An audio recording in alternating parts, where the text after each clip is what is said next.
الحمد لله وكفى وسلام على عباده الذين اصطفى أما بعد فأعوذ بالله من الشيطان الرجيم بسم الله الرحمن الرحيم ألم يجدك يتيما فآوى صدق الله العظيم۔ ربیع الاول کا مہینہ وہ مہینہ ہے جس میں آقائے نامدار امام الانبیاء تاجدار دو عالم جناب رسول اللہ صلی اللہ علیہ وسلم کی بعثت ہوئی، اور اللہ تبارک و تعالی نے آپ کو اس ماہ مبارک میں دنیا کے اندر مبعوث فرمایا اور دنیا کے اندر بھیجا۔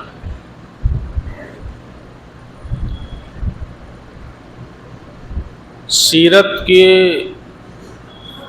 گوشوں کا حال یہ ہے کہ اگر کوئی شخص پوری زندگی حضور پاک علیہ الصلاۃ کی سیرت کو بیان کرتا رہے تو اس کی زندگی تو ختم ہو جائے گی، لیکن جناب رسول اللہ صلی اللہ علیہ وسلم کی سیرت کو وہ مکمل نہیں کر پائے گا۔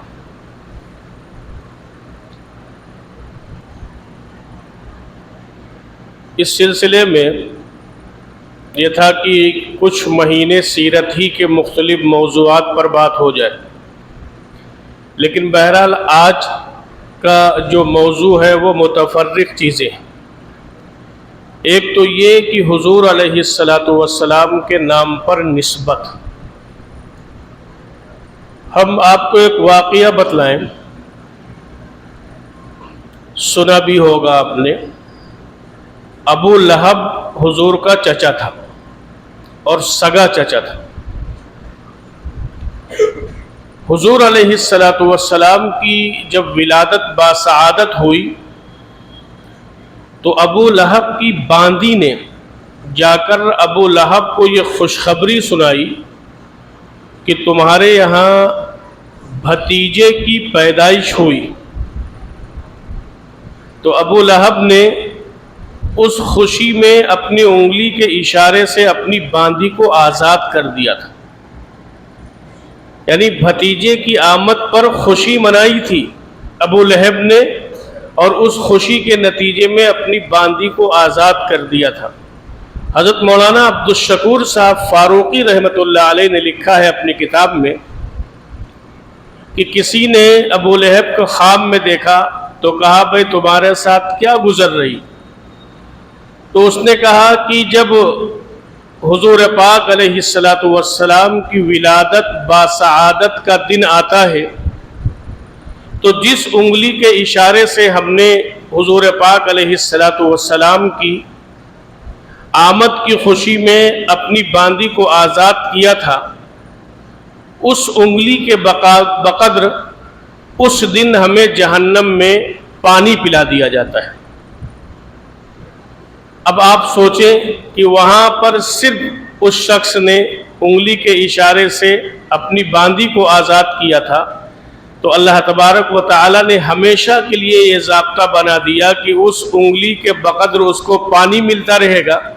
اور ایک تذکرہ اس سلسلے میں یہ ہے کہ انگلی کے بقدر عذاب میں تخفیف کر دی جاتی۔ اب اگر دیکھیں کہ کوئی شخص مکمل طور پر جناب رسول اللہ صلی اللہ علیہ وسلم کی تعلیمات کو اپنانے والا ہو تو اس کے ساتھ آخرت میں کیا معاملہ ہوگا۔ تو یہ مہینہ جس مہینے میں آقائے نامدار جناب رسول اللہ صلی اللہ علیہ وسلم کی ولادت باسعادت ہوئی، اس کا کچھ تذکرہ حضور کا بچپنا اور حضور کے وہ ایام ترتیب کے اعتبار سے، جیسے آپ کسی میڈیکل اسٹور پر جب کوئی بچوں کا سیرپ لینے جائیں تو اس پہ لکھا ہوا ہوتا ہے کہ اس کو ہلا لیں، ہلا کر پلائیں گے تو زیادہ فائدہ ہوگا، زیادہ مفید ہوگا۔ اسی طریقے سے اللہ تبارک و تعالی جب کسی کو کچھ دینا چاہتے ہیں تو اس سے پہلے اس کو آزماتے ہیں، اور اس آزمائش کے بعد پھر اللہ تعالیٰ اس کو انعام دیتے ہیں۔ ہمارے یہاں معیار یہ بن گیا کہ اگر کوئی شخص پیسے والا ہو گیا تو یہ سمجھتا ہے کہ اللہ ہم سے خوش ہے، اور اگر کوئی شخص غریب ہو گیا تو ہم یہ سمجھتے ہیں کہ اللہ اس سے ناراض ہے، جبکہ یہ معیار نہیں ہے۔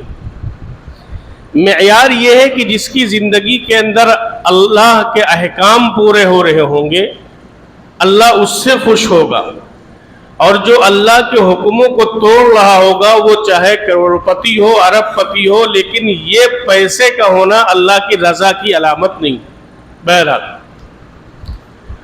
اب اگر حضور علیہ السلام کا تذکرہ کیا جائے تو حضور علیہ السلام کے تذکرے سے پہلے حضرت ابراہیم علیہ السلام کا تذکرہ ہوگا۔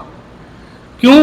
حضرت ابراہیم علیہ السلام کی ذریت میں اللہ تعالیٰ نے امام الانبیاء جناب محمد الرسول اللہ صلی اللہ علیہ وسلم کو مبعوث فرمایا۔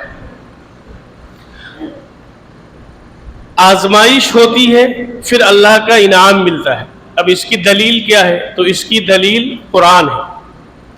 اللہ نے فرمایا کہ وَإِذِ ابْتَلَىٰ إِبْرَاهِيمَ رَبُّهُ بِكَلِمَاتٍ، کہ ہم نے ابراہیم علیہ السلام کو آزمائش کی، ان کو ہم نے آزمایا، فَأَتَمَّهُنَّ، اور وہ اس آزمائش میں پورے اتر گئے، یعنی اللہ نے ان کو آزمایا اور اس آزمائش میں حضرت ابراہیم علیہ السلام پورے اترے، تو اللہ کو ان کو مقام دینا تھا، اللہ کو حضرت ابراہیم علیہ السلام کو مرتبہ دینا تھا، بلند کرنا تھا، اس لیے اللہ نے پہلے آزمایا، اور آزمانے کے بعد میں اللہ ہی نے کہا فَأَتَمَّهُنَّ، جب وہ اس آزمائش میں پورے اترے تو انی جاعلک للناس اماما، اللہ نے فرمایا کہ ابراہیم ہم نے انسانوں کا امام تمہیں بنایا۔ تو اللہ تبارک و تعالی کو حضرت ابراہیم علیہ السلام کو انسانوں کا امام بنانا تھا، اس لیے اللہ تبارک و تعالی نے حضرت ابراہیم علیہ السلام کو آزمایا۔ پھر اس کے بعد میں حضرت ابراہیم علیہ السلام سے اللہ تعالیٰ نے خانہ کعبہ کی تعمیر کروائی، اور جب تعمیر مکمل ہوئی تو اللہ نے فرمایا کہ ابراہیم مانگو، تم مجھ سے کیا مانگتے ہو؟ تو حضرت ابراہیم علیہ السلام نے اس وقت جو اللہ سے مانگا تھا وہ سیدنا محمد الرسول اللہ صلی اللہ علیہ وسلم کو مانگا تھا۔ چنانچہ حضور کا فرمان ہے کہ میں ابراہیم کی دعا ہوں اور عیسیٰ کی بشارت ہوں۔ حضرت ابراہیم نے دعا کی تھی، حضرت عیسیٰ علیہ السلام نے بشارت دی تھی، اسی کا تذکرہ جناب رسول اللہ صلی اللہ علیہ وسلم نے کیا۔ اب حضرت ابراہیم کون ہے؟ خلیل اللہ۔ انسان کے دوست بہت ہوتے ہیں، لیکن ان میں سے کوئی ایک خاص دوست ہوتا ہے۔ اسی طریقے سے اللہ تعالیٰ کے تمام نبی اللہ کے برگزیدہ ہیں، لیکن اللہ تعالیٰ نے اپنے خلیل کے لیے یعنی اپنی دوستی کے لیے جس کا انتخاب فرمایا وہ ابراہیم ہے، اس لیے کہا جاتا ہے کہ ابراہیم خلیل اللہ، ابراہیم اللہ کے دوست ہیں۔ اب وہ خلیل اللہ دعا کر رہا ہے، اور حضرت اسماعیل کا لقب کیا ہے؟ ذبیح اللہ، اور وہ ذبیح اللہ اس دعا پر آمین کہہ رہے ہیں۔ اور دعا کہاں ہو رہی ہے؟ بیت اللہ میں۔ خلیل اللہ دعا کر رہے ہیں، ذبیح اللہ اس دعا پر آمین کہہ رہے ہیں، اور دعا ہو رہی ہے بیت اللہ میں، اور اس کا تذکرہ اللہ نے کہاں کیا؟ کلام اللہ میں، اور اس کے بعد میں بعثت کس کی ہو رہی ہے؟ محمد الرسول اللہ کی۔ تو حضرت ابراہیم علیہ السلام نے وہ دعا کی، اور اس کے بعد میں اللہ کا جو کہ فیصلہ تھا محمد الرسول اللہ صلی اللہ علیہ وسلم کو بھیجنے کا اس دنیا کے اندر، لیکن حضرت ابراہیم نے دعا کی تو گویا اس میں حضرت ابراہیم علیہ السلام کی دعا بھی شامل ہو گئی۔ اب یہ بات مکمل ہو گئی کہ حضرت ابراہیم کو بھی آزمایا گیا۔ اب جب حضور علیہ السلام دنیا کے اندر تشریف لائے تو حضور علیہ السلام سے پہلے آپ کے خاندان کے 3 افراد کو، یعنی آپ کے گھر کے 3 افراد کو آزمائش میں ڈالا گیا۔ سب سے پہلے آپ کے دادا، جن کو ہم اور آپ عبد المطلب کے نام سے جانتے ہیں۔ اگر سوال کیا جاتا ہے کہ حضور کے دادا کا نام کیا ہے تو کیا جواب دیتے ہیں؟ عبد المطلب۔ لیکن ان کا اصل نام عبد المطلب نہیں تھا، ان کا اصل نام تھا شیبہ۔ اور شیبہ یہ لقب کیوں پڑا؟ اس لیے کہ جب یہ پیدا ہوئے، پیدائشی طور پر سر کے بال کا کچھ حصہ ان کا سفید تھا۔ شیبہ یعنی عبد المطلب کا، جن کو ہم کہتے ہیں حضور کے دادا، تو اس وجہ سے ان کا لقب پڑ گیا شیبہ۔ ان کی والدہ کا نام تھا سلمہ، اور یہ بہت خوبصورت تھے جو حضور کے دادا تھے۔ والد کا انتقال ہو گیا تھا، اور ان کی والدہ بھی مدینہ منورہ کی رہنے والی تھی۔ چنانچہ ان کے شوہر کے انتقال کے بعد اپنے اس بچے کو لے کر وہ مدینہ چلی گئیں، اور یہ وہیں جوان ہونے کے قریب تھے۔ حارثی شخص ایک تھا، قبیلہ حارث کا، مکہ کا، وہ مدینے گیا اپنے کچھ کام سے، تو اس نے دیکھا کہ وہاں بچے جو ہے وہ تیر اندازی کی مشق کر رہے ہیں، تیر اندازی کی مشق کر رہے ہیں، اور ایک نوجوان بڑا خوبصورت ہے، اس کا نشانہ کبھی خطا نہیں کرتا، اور وہ جب نشانہ لگاتا ہے خطا بھی نہیں کرتا اس کا نشانہ، تو وہ اشعار پڑھتا ہے کہ ہمارا نشانہ کیسے خطا کرے گا، ہم تو قریش کے قبیلے سے تعلق رکھتے ہیں۔ اچھا، وہاں عرب میں یہ تھا کہ بہادری سکھائی جاتی تھی کہ بچہ بڑا ہو تو آگے چل کر مقابلہ کرے، اور ہمارے یہاں کیا سکھایا جا رہا ہے؟ بچہ روئے تو موبائل دے دو۔ بہرحال وہ ایک الگ موضوع۔ تو اب اس حارثی شخص نے جب بات میں گفتگو کی، بات کی، تو معلوم یہ ہوگا کہ یہ قریش قبیلے کا تعلق رکھتا ہے۔ تو وہ جب مدینہ سے واپس آیا تو جو حضور کے دادا تھے، ان کے چچا تھے، ان کا نام تھا مطلب۔ والد فوت ہو چکے تھے، اب یہ چچا تھے، تو ان کے چچا کو بڑی غیرت دلائی اس شخص نے کہ تمہارا بھتیجا وہاں بے یار و مددگار کی زندگی گزار رہا ہے، غربت کی زندگی گزار رہا ہے، اس کو لاؤ، بڑا ہونہار ہے۔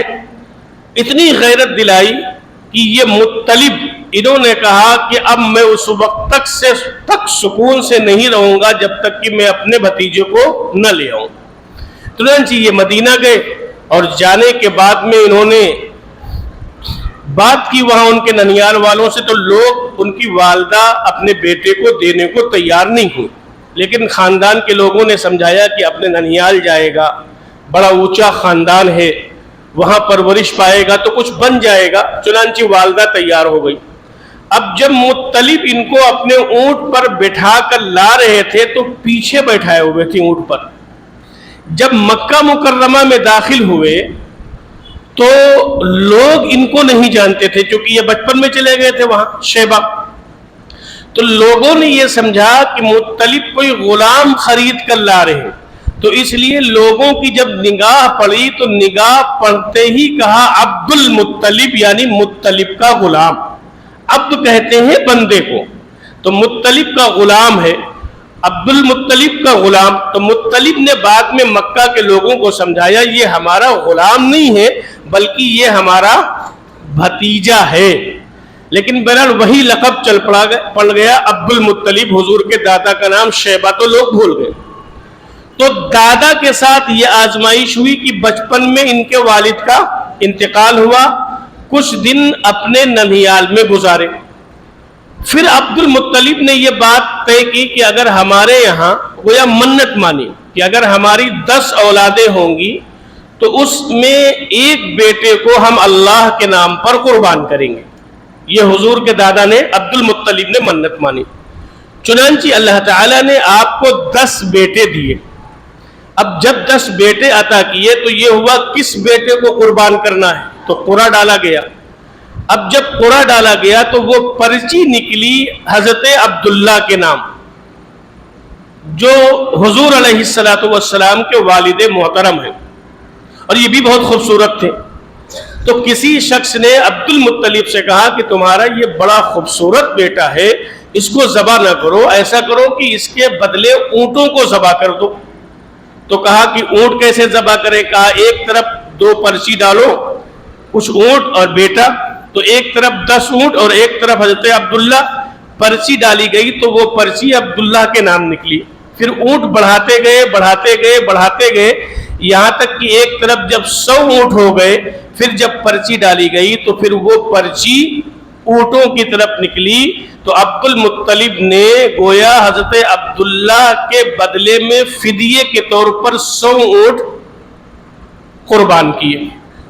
حضرت عبداللہ کو بھی ذبیح اللہ کہا جاتا ہے، لیکن ان کے بدلے چونکہ اونٹوں کو ذبح کیا گیا. تو یہ عبد المطلب پر گویا دوسری آزمائش حضرت عبداللہ پر آزمائش ہے. ابھی تک آزمائش عبد المطلب پر آئی تھی، پھر حضرت عبداللہ پر یہ آزمائش آئی کہ اب ان کو ذبح ہونا. اور اس کے بعد میں پھر ایک ستارہ یہودیوں کی کتاب میں تھا کہ آسمان پہ ایک سرخ ستارہ نمودار ہوگا، اور جب سرخ ستارہ نمودار ہوگا تو اس بات کی علامت ہوگی کہ نبی آخر الزمان دنیا کے اندر تشریف لانے والے ہیں. چنانچہ یہودی اپنے اپنے علاقوں سے اس علاقے میں آ کر آباد ہو گئے تھے. جب یہودیوں کی نظر پڑی، چونکہ حضور علیہ السلام کی تمام صفات، تمام خوبیاں، تمام اوصاف پچھلی آسمانی کتابوں کے اندر تھیں اور یہود ان کتابوں کو جانتے تھے، تو اس لیے وہ ہجرت کر کر اس علاقے میں آباد ہو گئے تھے. جب انہوں نے دیکھا کہ آسمان پر سرخ ستارہ ظاہر ہو گیا جو ان کی کتابوں کے اندر موجود ہے، تو فوراً تلاش شروع کی کہ یہ بتلاؤ کہ بنی اسرائیل میں کون سی عورت ہے جس کے ہاں بچے کی ولادت کا وقت قریب ہے. کیونکہ ان کو یہ امید تھی کہ زیادہ تر نبی جو آئے ہیں وہ بنی اسرائیل میں آئے ہیں، اس لیے نبی آخر الزمان بھی بنی اسرائیل ہی میں آئیں گے، یعنی یہ فضیلت بھی ہمیں کو ملے گی. اب جب یہودیوں نے تحقیق کی تو معلوم ہوا کہ بنی اسرائیل میں تو کوئی عورت امید سے نہیں. وہاں صورتحال یہ تھی کہ حضرت عبداللہ ایک مرتبہ اپنی شادی سے پہلے مدینے جا رہے تھے، تو فاطمہ نامی ایک عورت جو یہودی تھی، اس نے جب حضرت عبداللہ کو دیکھا تو دیکھنے کے بعد میں کہا کہ تم مجھ سے شادی کر لو. تو حضرت عبداللہ نے کہا کہ یہ میرا کام نہیں ہے، یہ تو میرے گھر کے بڑے فیصلہ کریں گے کہ مجھے شادی کس سے کرنی. اب وہ الگ بات ہے، آج بڑے فیصلہ نہیں کرتے، بچے خود ہی فیصلہ کر لیتے ہیں کہ ہمیں شادی کس سے کرنی. حضرت عبداللہ نے یہ جواب دیا. تو اس فاطمہ نامی یہودی خاتون نے کہا کہ ایسا کرو کہ تم اگر مجھ سے شادی کرنے کو تیار نہیں ہو تو میرے ساتھ کچھ وقت گزار لو. تو حضرت عبداللہ نے کہا کہ میں تم سے زنا کیسے کر سکتا ہوں، زنا کی دعوت دی. اور یہ بات بھی ذہن میں رکھیے گا، اللہ تبارک و تعالی جس خاندان میں نبیوں کو بھیجتے ہیں اس کی نسل در نسل میں اللہ تعالیٰ گناہوں سے محفوظ رکھتے ہیں. پھر حضرت عبداللہ اور ان کے گھر کے لوگ تھے اس سفر میں مدینے میں. حضرت عبداللہ کی عمر اس وقت علماء نے لکھی ہے کہ 18 سال تھی.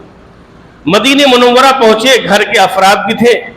تو قبیلے زہرہ کی ایک خاتون تھی، ایک بچی جن کا نام حضرت آمنہ تھا. اس وقت ان کی عمر 16 سال کی تھی. وہ ان کو پسند آئی تو حضرت عبداللہ سے نکاح ہو گیا، حضور کی والدہ حضرت آمنہ. اب اس کے بعد میں جب اس سفر سے وہ واپس ہوئے، حضرت عبداللہ شادی ہو چکی تھی حضرت آمنہ سے. تو اسی فاطمہ نامی عورت نے جب حضرت عبداللہ کو اب دیکھا تو دیکھنے کے بعد میں کہا کہ جو ان کی پیشانی پر نور تھا وہ نور اب نظر نہیں آتا، اور اس نور کی وجہ سے میں نے کہا تھا کہ مجھ سے شادی کر لو، اور اس نور کی وجہ سے میں نے ان کو گناہ کی دعوت دی تھی. وہ نور اب ان کی پیشانی پر نظر نہیں آتا، لیکن اس کو نہیں معلوم تھا کہ اب وہ نور حضرت عبداللہ سے منتقل ہو کر حضرت آمنہ کی طرف منتقل ہو گیا ہے. چنانچہ بہرحال حضرت آمنہ مکہ مکرمہ کے اندر آ گئی. اب جب مکہ مکرمہ کے اندر آ گئی تو اس زمانے میں ملک شام تجارت کے لیے جایا کرتے تھے. حضرت آمنہ امید سے تھی. حضرت عبداللہ کا یہ سفر تھا تجارت کا. حضرت آمنہ نے منع بھی کیا، لیکن حضرت عبداللہ نے کہا کہ بس تھوڑے دن کا، کچھ مہینوں کا سفر ہے، واپسی ہو جائے گی. حضرت عبداللہ گئے ملک شام، وہاں سے واپس ہو رہے تھے مدینہ منورہ. یہ اللہ کا ایک نظام ہے، اللہ کا ایک منصوبہ ہے مدینہ منورہ پہنچتے پہنچتے سخت بخار آیا، طبیعت بگڑی، تو قافلے والوں نے گویا حضرت عبداللہ کو ان کی سسرال میں ان کو روک دیا کہ تم یہیں رکو، اور وہاں کے لوگوں نے روک لیا کہ جب افاقہ ہوگا تو چلے جانا۔ قافلہ روانہ ہو گیا۔ اب جب قافلہ یہاں آیا تو قافلے جب مکہ میں داخل ہوا تو اس نے گھنٹی بجائی، یہ ایک دستور تھا اس زمانے میں، تو سارے لوگ اپنے اپنے لوگوں کو لینے چلے آئے۔ حضرت آمنہ بھی دروازے پر تھی کہ حضرت عبداللہ آ رہے ہوں گے سفر سے، لیکن سارے لوگ جب چلے گئے، حضرت عبداللہ نہیں گئے، تو تحقیق کی تو معلوم یہ ہوا کہ وہ مدینہ منورہ میں رک گئے، سخت طبیعت خراب۔ اب حضرت عبداللہ کے گھر کے لوگ جب مدینہ منورہ گئے ان کو لینے کے لیے، تو ان کے پہنچنے سے پہلے ان کا انتقال ہو گیا تھا۔ گویا حضور صلی اللہ علیہ وسلم کے والد محترم کا آپ کی آمد سے پہلے دنیا میں مدینہ منورہ کے اندر حضور کے ننیال میں آپ کا انتقال ہو گیا تھا۔ اسی کو اللہ نے فرمایا الم یجدک یتیما فآوا، اے نبی ہم نے آپ کو یتیم پیدا کیا دنیا کے اندر۔ یتیم کس کو کہتے ہیں؟ بالغ ہونے سے پہلے پہلے جس کے والد کا انتقال ہو جائے اس کو یتیم کہتے ہیں۔ حضرت عبداللہ کا انتقال ہو گیا، اب حضرت آمنہ پر حالات آئے۔ پہلے عبد المطلب پر حالات آئے، پھر حضرت عبداللہ پر حالات آئے، اور پھر اس کے بعد میں حضرت آمنہ پر حالات آئے۔ 16 سال کی عمر میں نکاح ہوا ہے، اور اس کے بعد میں ابھی حضور علیہ السلام دنیا کے اندر تشریف نہیں لائے، حضرت عبداللہ کا وصال ہو گیا۔ تو یہ سخت آزمائش تھی حضرت آمنہ کے لیے، یہ سخت حالات تھے حضرت آمنہ کے لیے۔ حضرت آمنہ فرماتی ہیں کہ ان دنوں میں جب میں مکہ میں کنویں کے قریب جاتی تھی تو کنویں کا پانی اوپر آ جایا کرتا تھا۔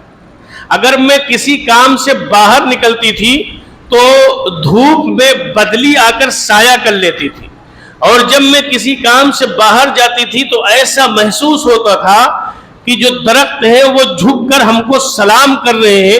ابھی آقا علیہ السلام دنیا کے اندر تشریف نہیں لائے ہیں، لیکن یہ معجزات آپ کی آمد سے پہلے دکھنا شروع ہو گئے تھے۔ تو یہ آزمائش اللہ تعالیٰ نے حضور علیہ السلام کے خاندان کے 3 افراد کو آزمایا، اور پھر آزمانے کے بعد میں اللہ تبارک و تعالیٰ نے بنو اسماعیل میں جناب رسول اللہ صلی اللہ علیہ وسلم کو مبعوث فرمایا۔ حضرت آمنہ فرماتی ہیں کہ جب محمد صلی اللہ علیہ وسلم تشریف لائے دنیا میں تو میں ان کو لٹانا چاہ رہی تھی، لیکن میں نے دیکھا کہ جب میں نے ان کو لٹایا تو وہ اس حال میں لیٹے جیسے انسان سجدے میں ہوتا ہے۔ گویا حضور علیہ السلام دنیا میں تشریف لائے تو تشریف لانے کے بعد میں سب سے پہلے آپ نے اللہ کو سجدہ کیا۔ حضرت آمنہ فرماتی ہیں کہ جس دن جناب رسول اللہ صلی اللہ علیہ وسلم تشریف لائے تو ہمارے گھر میں چراغ میں ڈالنے کے لیے تیل بھی نہیں تھا، لیکن جس حجرے میں آپ دنیا کے اندر تشریف لائے اللہ نے اس حجرے کو بھی چمکا دیا، اور اللہ نے اس حجرے کو روشن کر دیا۔ ملک فارس کے اندر 1000 سال سے آگ جل رہی تھی، حضور علیہ السلام تشریف لائے، آپ کی آمد کی برکت سے وہ آگ بجھ گئی۔ اسی طریقے سے دنیا کے اندر بہت سے ایسے حیرت انگیز واقعات ہوئے۔ گویا حضور علیہ السلام کی آمد کی خبر دنیا کو ہو گئی کہ دیکھو جس کی وجہ سے اللہ رب العزت والجلال نے اس دنیا کو بنایا ہے وہ عظیم ہستی اس دنیا کے اندر اب تشریف لا چکی ہے۔ چنانچہ جب حضور تشریف لائے تو عبد المطلب حضور کو لے کر جب خانہ کعبہ تشریف لے، وہاں یہ رواج تھا کہ جب کوئی بچہ پیدا ہوتا ہے تو اس کو خانہ کعبہ لے جایا کرتے تھے، تو خانہ کعبہ لے گئے، اور لوگوں نے جب حضور صلی اللہ علیہ وسلم کو دیکھا تو بہت تعریف کی۔ تو لوگوں نے کہا کہ عبد المطلب تم نے اپنے پوتے کا کیا نام رکھا؟ تو لوگوں نے کہا کہ ہم نے ان کا ایک نام رکھا ہے محمد صلی اللہ علیہ وسلم۔ تو لوگوں نے کہا دنیا نے آج تک یہ نام نہیں رکھا۔ تو انہوں نے کہا محمد کا مطلب یہ ہوتا ہے جس کی زمانہ تعریف کرے اس کو محمد کہا جاتا ہے، جب سے حضور دنیا کے اندر تشریف لائے اور جب تک قیامت نہیں آئے گی، اللہ خود حضور کی تعریف کر رہا ہے، اور جتنے دنیا کے اندر انسان آئے، ایمان والے آئے، وہ حضور علیہ السلام کی تعریف کر رہے ہیں، اور قیامت تک حضور کی تعریف ہوتی رہے گی۔ اس لیے آپ کا نام رکھا گیا محمد، اور آپ کا ایک دوسرا نام تھا احمد۔ آپ کا احمد نام اس لیے رکھا گیا کہ آپ اللہ کی اتنی تعریف کرتے ہیں جتنی تعریف دنیا میں آج تک یعنی آپ کی آمد سے پہلے کسی نے نہ کی ہو۔ تو محمد کس کو کہتے ہیں؟ جس کی زمانہ تعریف کرے، اور احمد اس کو کہتے ہیں جو اللہ کی اتنی تعریف کرے جتنی تعریف کسی نے اللہ کی نہ کی ہو۔ آپ کا نام محمد بھی، احمد بھی، محمود بھی، کسی شاعر نے کہا وہ ذات مطلق کا شاہد بھی، مشہود بھی، وہ علم و حکمت میں غیر محدود بھی، ظاہراً امیوں میں اٹھایا گیا، جس کی رحمت ہے بے حد و بے انتہا، اس کی شفقت تخیل سے بھی ماورا، جو بھی عالم جہاں میں بسایا گیا، اس کی رحمت سے اس کو سجایا گیا۔ تو اللہ کے پیغمبر حضرت محمد الرسول اللہ صلی اللہ علیہ وسلم کی تعریف حضور کے زمانے میں حضرت حسان کرتے تھے۔ جیسے ابھی نعتیہ مشاعرہ ہوا، تو یہ نعتیہ مشاعرہ حضور کی سنت ہے، اس لیے کہ مسجد نبوی کے اندر حضور صلی اللہ علیہ وسلم نے حضرت حسان بن ثابت کے لیے الگ سے منبر بنوایا تھا، اور جب لوگ ابتدائی زمانے میں حضور کی ہجو بیان کرتے تھے نعوذ باللہ، تو حضرت حسان حضور کے سامنے، حضرت حسان کو حضور منبر پہ بیٹھاتے تھے، اور صحابہ مسجد نبی میں بیٹھتے تھے اور حضرت حسان حضور کی تعریف کرتے تھے۔ تو گویا حضور کی اشعار میں تعریف کرنا یہ بھی عبادت ہے، اور حضرت حسان کی جو ہے وہ سنت ہے۔ بلکہ ایک موقع پر یہ آتا ہے کہ حضور کی تعریف حضرت حسان اشعار میں کرتے تھے، تو پھر حضور نے ایک زمین ان کو باقاعدہ ہدیے کے طور پر دی تھی کہ یہ حضور کی شان میں اشعار پڑھا کرتے تھے۔ تو حضور کی حضرت حسان سے لے کے آج تک بہت سے غیر مسلم ایسے گزرے ہیں، بہت سے سردار ایسے گزرے ہیں جنہوں نے حضور صلی اللہ علیہ وسلم کی تعریف بیان کی ہے نعت کے اندر۔ تو جس طریقے سے اپنی زبان میں جیسے ہم اور آپ بولتے ہیں، اس زبان میں حضور کی تعریف کرنا یہ عبادت ہے، اسی طریقے سے اشعار میں حضور کے منقبت کہنا، نعت کہنا، اشعار کہنا یہ بھی عبادت ہے، اور حضرت حسان کی سنت ہے۔